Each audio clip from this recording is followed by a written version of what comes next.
मेरठ की sports industry का नाम पूरी दुनिया में है। 80% of the world players are playing with Merit-made cricket bats equipment. कारोबार पे दो चीज़ों का असर पड़ रहा है। सबसे पहली असर है कोरोना। टोटल डुप्लीकेसी का काम है ऑनलाइन के अंदर। अब कस्टमर समझना नहीं चाहता उस दाम चीज़ को। इसको तराशने के लिए कारीगर दिन रात मेहनत करते हैं। यहाँ पर लकड़ी जो है, बैट की जो लकड़ी वो आती है। ये जो आप चिपका रहे हैं कि लगभग कितनी पत्तियां जिनमें चिपकाते हैं जो बैट की वो बनती है हैंडल? 100। इसे बनाने में 2 दिन लगते हैं। बैट में कम से कम आ जाती है 2000 रुपये की लगातार लगातार। ये हैंडल की भी लकड़ी जो है सिंगापुर से आती है।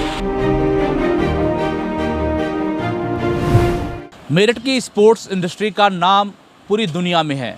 यहाँ के बल्लों से विरोधी टीमों को हिंदुस्तान के खिलाड़ियों ने धूल चटाई है। कई बार देखा गया है कि बड़े बड़े क्रिकेट के धुरंधर यहाँ चोरी छिपे आते हैं और यहाँ से बैट खरीदते हैं, चले जाते हैं। कई देशों से यहाँ के बैट्स की डिमांड भी होती है। लेकिन स्पोर्ट्स कारोबारी किस तरीके से आज ज़िंदगी अपनी जी रहे हैं, जीवन यापन कर रहे हैं, और कारोबार का क्या हाल है, और इस कारोबार से पहले की तुलना में अब क्या स्थिति इस कारोबार की है, उन तमाम चीज़ों पर हम बात करने के लिए पहुँचे हुए हैं मेरठ की सूरजकुंड मार्केट पर। यहाँ स्पोर्ट्स की मार्केट है और एशिया की फर्स्ट नंबर की मार्केट इसको माना जाता है। मेरे साथ कारोबारी हैं, इनसे सीधे तौर पर पूछ लेते हैं आखिर अब क्या स्थिति और पहले क्या हुआ करती थी। सर, स्पोर्ट्स पर न्यूज़ तो बहुत बनी क्योंकि यहाँ बड़े बड़े धुरंधर आए, बैट खरीदे, चोरी छुपे चले गए। सचिन तेंदुलकर से लेकर के धोनी तक भी यहाँ आ चुके हैं। तो अब सर ये बताइए, इस स्पोर्ट्स जो आपका कारोबार है कितना वाइड है, कहाँ तक इसकी पहुँच है? स्पेशली क्रिकेट को आप नोट कीजिए। क्रिकेट में 80% of the world players are playing with merit made cricket bats equipments. उसमें सबसे ज़्यादा ऑस्ट्रेलियन के प्लेयर्स हैं, इंग्लैंड के प्लेयर्स हैं, श्रीलंकन्स हैं। मेरठ में mainly SS, SG, SF, BDM, ये 4 ब्रांड वर्ल्ड को रूल कर रहे हैं। लेकिन हमें बड़ा दुख है कि हमारे चीफ मिनिस्टर साहब बहुत कुछ कर रहे हैं, लेकिन मेरठ स्पोर्ट्स इंडस्ट्री के लिए ज़्यादा कुछ नहीं किया गया।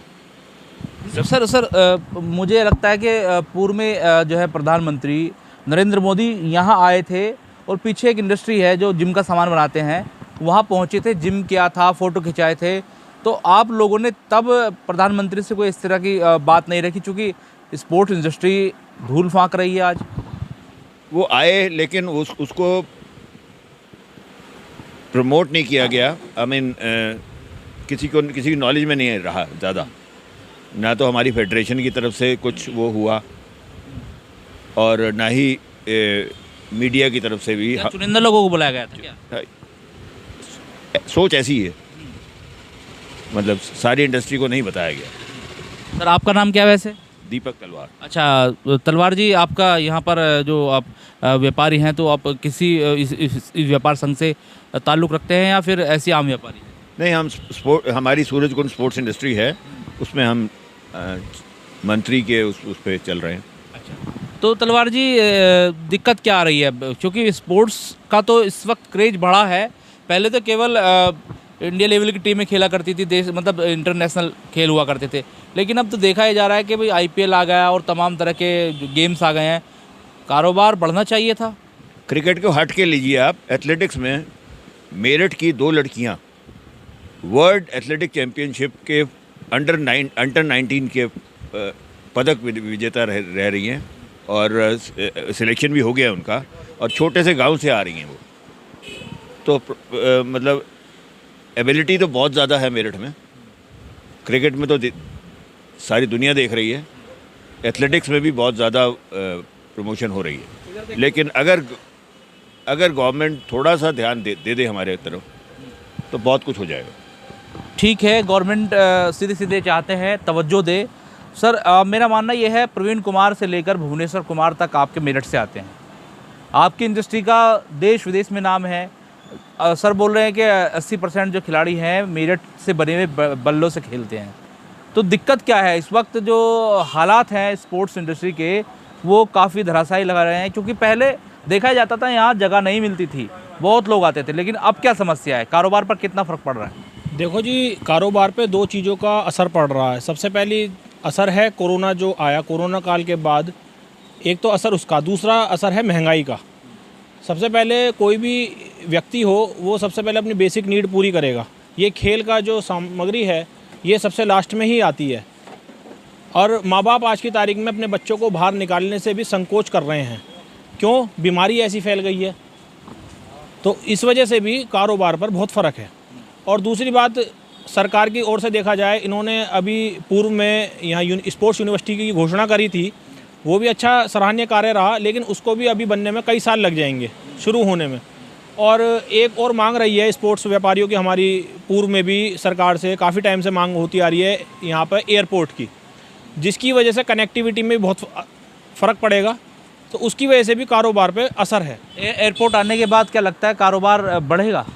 एयरपोर्ट और ये खेल विश्वविद्यालय, इनसे फ़र्क पड़ेगा कारोबार पे। बाहर का जो व्यापारी है, जो बाहर के लोग हैं, तो वो ईज़िली आएंगे जाएंगे, क्योंकि अभी बाय रोड आपको पता ही है कितना मुश्किल होता है, समय भी लगता है। तो एयरपोर्ट से काफ़ी बेनिफिट मिलेगा स्पोर्ट्स इंडस्ट्रीज़ को भी। और दूसरा असर तो मैंने जैसा आपको बताया कोरोना वायरस का, तो बीमारी की वजह से भी जो है बच्चों को बाहर खेलने के लिए माँ बाप भेजने में थोड़ा संकोच कर रहे हैं, क्योंकि बीमारी ऐसी है, एक से दूसरे, दूसरे से तीसरे को लगती है ये बीमारी। सर, आपने मुझे बताया कि आप एसएस के जो है डिस्ट्रीब्यूटर हैं। सर, मैं एक छोटी सी चीज़ ये जानना चाहता हूँ, जब एसएस का बैट बनता है उसमें कितनी लागत लगती है, कितने का वो बिकता है और कितना उसमें बच जाता है? क्योंकि उसमें लेबर भी है, व्यापारी भी हैं, तमाम लोगों को उसमें से मिलना होता है। तो अब पहले की तुलना में आप कितना, थोड़ा सा बता देंगे कि कितना डिफरेंस आ रहा है? बचत का तो कोई मतलब नहीं है, क्योंकि उस लेवल की फैक्ट्रीज़ के खर्चे बहुत ज़्यादा होते हैं। यू कैनॉट कंपेयर कि हम जो लोकल लेवल पे बना रहे हैं और उनके लेवल पे बहुत ज़्यादा खर्चों में डिफरेंस है। कुछ तो जो प्लेयर, इंटरनेशनल प्लेयर्स को वो खिला रहे हैं, उनको हर साल कुछ ना कुछ देना पड़ता है, तो वो कहाँ से आएगा? वो हमारे ही बैट से निकलेगा। तो सर, मेरा कहने का मतलब ये है कि इंटरनेशनल खिलाड़ी खिला रहे हैं, ठीक है, नाम हो रहा है फैक्ट्री का, ब्रांड का, लेकिन एक आम कस्टमर अगर एसएस का बैट ख़रीदना चाहे तो अमूमन आपको क्या लगता है कि एक बैट उसको कितने का मिलता है और उसको वो कितने का पड़ता है व्यापारी को बना करके? क्योंकि हर एक व्यक्ति रेशो निकाल लेता है कि हमारी ये चीज़ इतने रुपए की बनती है, इतने की बिकती है, और व्यापारी को इतना बच जाता है। क्योंकि पहले शायद मुझे लगता है कि पहले अच्छी आमदनी होगी, लेकिन इस बार देखा जा रहा है कि महंगाई है, लकड़ी पर भी महंगाई होगी, हर चीज़ पर महंगाई है, तो कहीं ना कहीं लागत भी बढ़ी होगी। नहीं, लागत तो बढ़ती रहती है, वो तो गवर्नमेंट की ड्यूटीज़ बढ़ती हैं, इंफ्रास्ट्रक्चर बहुत ज़्यादा महंगा होता जा रहा है, तो वो तो कंपैरिजन नहीं है कोई। ये तो कोई वो नहीं लिया जा सकता कि कितने का पड़ रहा है, कितना। हर फैक्ट्री में हर फैक्ट्री का खर्चा अलग है, हर फैक्ट्री का नीड्स अलग हैं, तो उस हिसाब से सब पड़ता रहता है। तो अभी आप क्या चाहते हैं जो स्पोर्ट्स इंडस्ट्री को आगे बढ़ावा मिले, प्रोत्साहन मिले, कुछ आप मांग करते हैं? हाँ, एक तो इंटरनेशनल लेवल का स्टेडियम यहाँ बनना चाहिए, जो कि प्रमोशन हो मेरठ के इंडस्ट्री की। अब आप देखें कि अब एसएस और एसजी ने दोनों ने अपने बैट्स के ऊपर भी मेरठ एनग्रेव करना शुरू कर दिया है, क्योंकि उनका ऑल ओवर द वर्ल्ड जा रहा है, तो मेरठ का भी नाम होगा उससे। पहले बैट के ऊपर मेरठ नहीं लिखा जा रहा था, अभी मेरठ भी लिखा जा रहा है, तो इसका मतलब दुनिया को पता लगेगा। एसएस तो सब जानते हैं, लेकिन एसएस कहाँ है ये कोई नहीं जानता था। अभी मेरठ लिखने से उसका प्रमोशन मेरठ का बहुत ज़्यादा हो गया कि एसएस मेरठ में ही है, और मेरठ में ही इस लेवल का बैट बन रहा है जो वर्ल्ड का प्लेयर खेल रहा है। तो हमारे साथ व्यापारी थे, एक व्यापारी और हैं जिन्होंने यहाँ पर शॉप की हुई है। सर, आप मुझे बस इतना बता दीजिए, आप शॉप करके यहाँ बैठे हुए हैं, तो क्या पहले के मुकाबले कितनी आप जो है यहाँ सामान बेच पा रहे हैं? क्योंकि कहीं ना कहीं फ़र्क तो नज़र आ रहा होगा आपको। सर, ये जैसे कोरोना के बाद में जो है ज़्यादातर व्यापारी जो है, जो कस्टमर जो है वो ऑनलाइन प्रेफर करता है, ऑनलाइन प्रेफर करे। बाज़ारों में मंदी आ गई है उससे। अब ऑनलाइन के अंदर जब आदमी कस्टमर ख़रीदेगा उसे घर बैठे बैठे माल मिल जाता है, तो बाज़ारों में सन्नाटा हो गया है। तो आप लोग क्यों ऑनलाइन नहीं जाते? आप भी ऑनलाइन अपना ब्रांडिंग कीजिए। सर, ऑनलाइन इतना आसान नहीं है जितना आपने सोच लिया, क्योंकि कंपनी के आइटम बड़ा कंपटीशन है, ऑनलाइन के अंदर आदमी मंगाता है, यहाँ हम पे तो हमारी तो कोई चीज़ घर पे लैंडिंग कॉस्ट पड़ रही है 50 रुपये, पता लगा वहाँ बिकी 40 रुपये। वहाँ नकली का बहुत काम है। आप देख रहे होंगे आए दिन छापे पड़ रहे हैं, कभी एसजी ने छापा मार दिया, कभी एसएस ने, कभी योनेक्स ने। टोटल डुप्लीकेसी का काम है ऑनलाइन के अंदर। अब कस्टमर समझना नहीं चाहता उस दाम चीज़ को। अभी 2 दिन पहले भी एक छापा डला है, रेगुलर छापे डल रहे हैं। अभी सारा काम ऑनलाइन का ही है, नकली का। इससे कैसे बचा जाए? क्योंकि मैंने देखा कि तमाम जगह, चाहे स्पोर्ट्स में कपड़ों की बात कर ली जाए या फिर जो यहाँ पर बैट्स हैं और तमाम चीज़ें हैं, उनकी बात वो तो बनते हैं, उनसे कैसे बचा जाएगा? ऐसे तो व्यापारी खत्म हो जाएंगे। बनाने से कोई दिक्कत नहीं है। अब जैसे ब्रांडेड आइटम है, जैसे भाई साहब अभी बात करें इन पे SSSG की है, अभी ये कोई चीज़ बेच रहे हैं 5000 रुपये की, ऑनलाइन मिल रही है 4000 रुपये, नकली स्टिकर लगाया बल्ले पे दे दिया। ये कैसे दे सकते हैं जब कंपनी से ही उस रेट पे नहीं आ रहा? और न कस्टमर को इतनी समझ होती नहीं क्या चीज़ है, उन्होंने मंगा लिया स्टिकर देख करके, और वो चीज़ चलती नहीं, खेलेगी तो उतना ना, जब वो चीज़ असली है ही नहीं तो। अच्छा, ये भी फैक्टर है, ये भी फैक्टर है। गवर्नमेंट के उसके ऊपर कुछ ना कुछ सख्त से सख्त जो कार्रवाई करनी चाहिए जो नकली का काम कर रहे हैं। इसको तराशने के लिए कारीगर दिन रात मेहनत करते हैं। और कारीगर किस तरीके से मेहनत करते हैं, कैसे एक बैट तैयार होता है जो विदेशों में मेरठ की धूम मचाता है, आज हम आपको इस स्टोरी में ये दिखाने जा रहे हैं। आखिर बैट किस तरीके से तैयार होते हैं। यहाँ पर लकड़ी जो है, बैट की जो लकड़ी है वो आती है और यही धीरे धीरे तराशते तराशते बैट बनता है। ये ज़रा देखिएगा, एक हैंडल को लचीला करने के लिए, जिससे कि बैट बॉल से टकराने के बाद बॉल को काफ़ी दूर तक भगाता है, जिसमें कह सकते हैं शॉट्स होता है इसके अंदर। वो जो हैंडल है वो इस तरीके से तैयार होता है। तो ये जो आप चिपका रहे हैं, लगभग कितनी पत्तियां जिनमें चिपकाते हैं जो बैट की वो बनती है, हैंडल बनता है? 100। लगभग 100। इस मशीन पर ये भी आरा मशीन है, ये देखिए किस तरीके से यहाँ काटा जा रहा है। और यहाँ बैट जो है, बैट लगभग बनने के बाद उसकी फिनिशिंग की जाती है। एक बार कहूँगा कैमरा से दिखाए, ये बैट जो है फिनिशिंग किया जा रहा है। और ये इस तरीके से जो बैट है वो फिनिश होता है। इसमें जो हैंडल लगाया गया है, ये वो हैंडल है जिसको ये बना रहे थे, और ये हैंडल लचीला हो जाता है। ये एक ब्रांड के बैट हैं, बाद में इसके ऊपर स्टिकर लगाए जाएंगे, इसको फिनिश किया जाएगा और यही बैट मार्केट में जाने के बाद हज़ारों रुपए का बिकेगा। मेरे साथ कारीगर है, क्या नाम है आपका? विकास, कहाँ से हैं आप? मंगल पांडे नगर, जसराम। मेरठ से ही हैं। तो ये बताइए कब से काम करते हैं फैक्ट्री में? ये 2 साल से। तो ये बताइए, जब बैट तैयार करते हैं आप, आपको क्या पड़ता है? मतलब पूरे दिन के हिसाब से लेते हैं या महीने के हिसाब से? इसे बनाने में 2 दिन लगते हैं, एक बैट को बनाने में? हाँ जी। नहीं, हाँ जी, वही हैंडल लगाना पड़ता है 1 दिन पहले, फिर वो सूखता है, फिर उसके बाद में बल्ला बनता है। तो आप इस काम को कब से कर रहे हैं? 3 साल से। अभी नए हैं, मतलब 3 साल हुए हैं। ये जो बैट फिनिश होता है, तैयार होता है, इसकी कितनी कॉस्ट आती होगी, लगभग जानकारी है कुछ आपको? नहीं जी, मुझे नहीं। कितने रुपए का बिक जाता है ये भी जानकारी नहीं है? नहीं। अच्छा, आप क्या करते हैं बैट में जो आप बनाते हैं, आप कौन सा काम करते हैं? बट मैं हैंडल लगा के बस इन्हें बनाता हूँ, लेदर भी, टेनिस, कश्मीरी भी। अच्छा, कौन सा बैट है? कश्मीरी बैट है, तो इसका तो बड़ा नाम है। हाँ जी। आप केवल हैंडल लगा करके फिनिश करने का काम कर रहे हैं? जैसे प्रेस वरेस सब करते हैं। तो प्रेस वरेस भी कर रहे हैं। फिनिश बैट कहाँ है आपके? अंदर है। तो कितने डिपार्टमेंट काम करते हैं यहाँ पर? फिनिश वाला हो गया, रिफिनिश वाला भी हो गया, 3 जने काम करते हैं इसमें। आगे भी चलते हैं, देखते हैं कि आगे क्या कुछ हो रहा है। मेरठ के बैट्स का दुनिया में नाम है, बड़े बड़े जो खिलाड़ियाँ खरीदने मेरठ में आते हैं। तो मैं थोड़ा सा ये जानना चाहूँगा, ये क्या प्रोसीजर होता है बैट बनाने का, थोड़ा सा बता देंगे?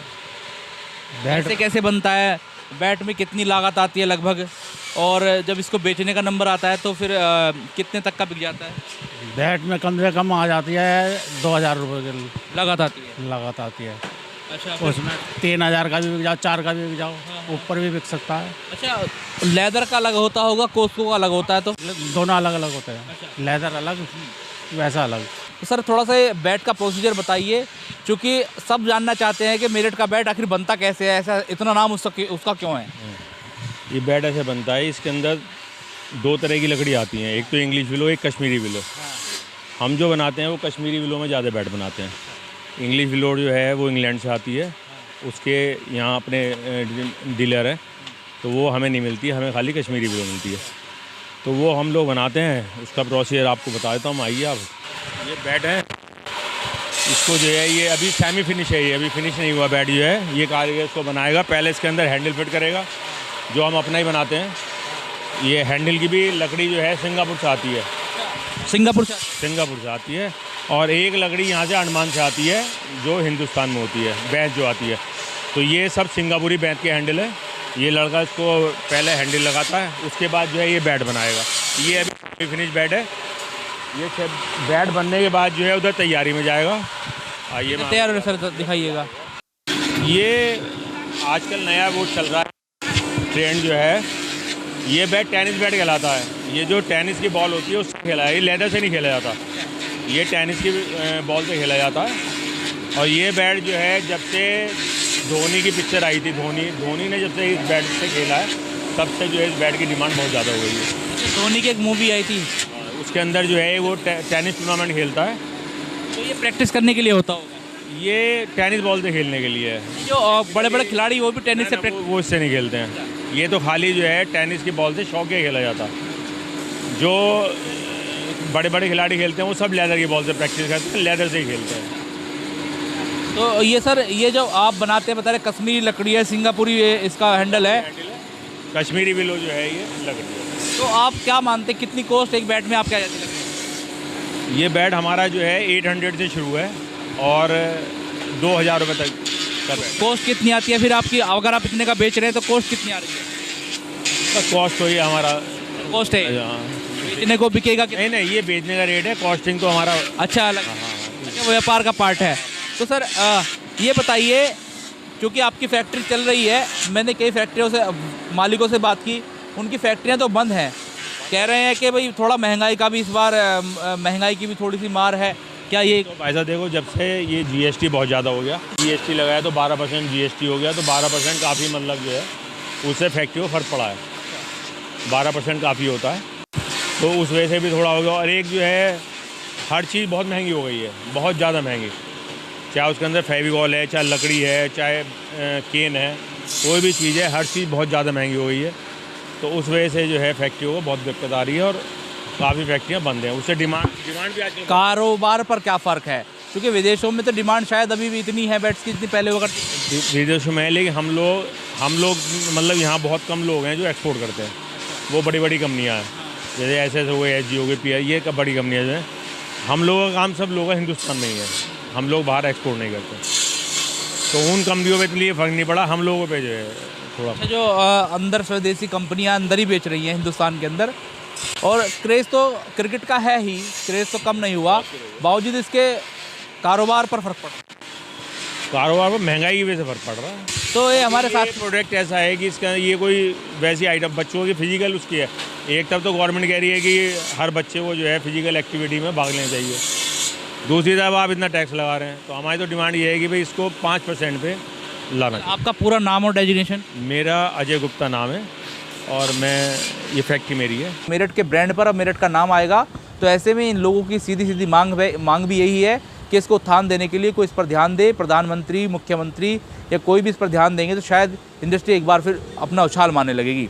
अपने सहयोगी अनमोल गर्ग के साथ मैं Manohar Chauhan, news watch India, Meerut.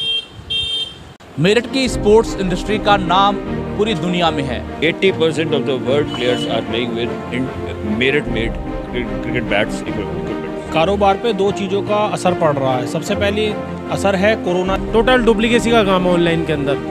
अब कस्टमर समझना नहीं चाहता उस दाम चीज़ को। इसको तराशने के लिए कारीगर दिन रात मेहनत करते हैं। यहाँ पर लकड़ी जो है, बैट की जो लकड़ी वो आती है। ये जो आप चिपका रहे हैं कि लगभग कितनी पत्तियां जिनमें चिपकाते हैं जो बैट की वो बनती है, हैंडल? तो इसे बनाने में 2 दिन लगते हैं। बैट में कम से कम आ जाती है 2000 रुपये की लगातार। लगातार। ये हैंडल की भी लकड़ी जो है सिंगापुर से आती है।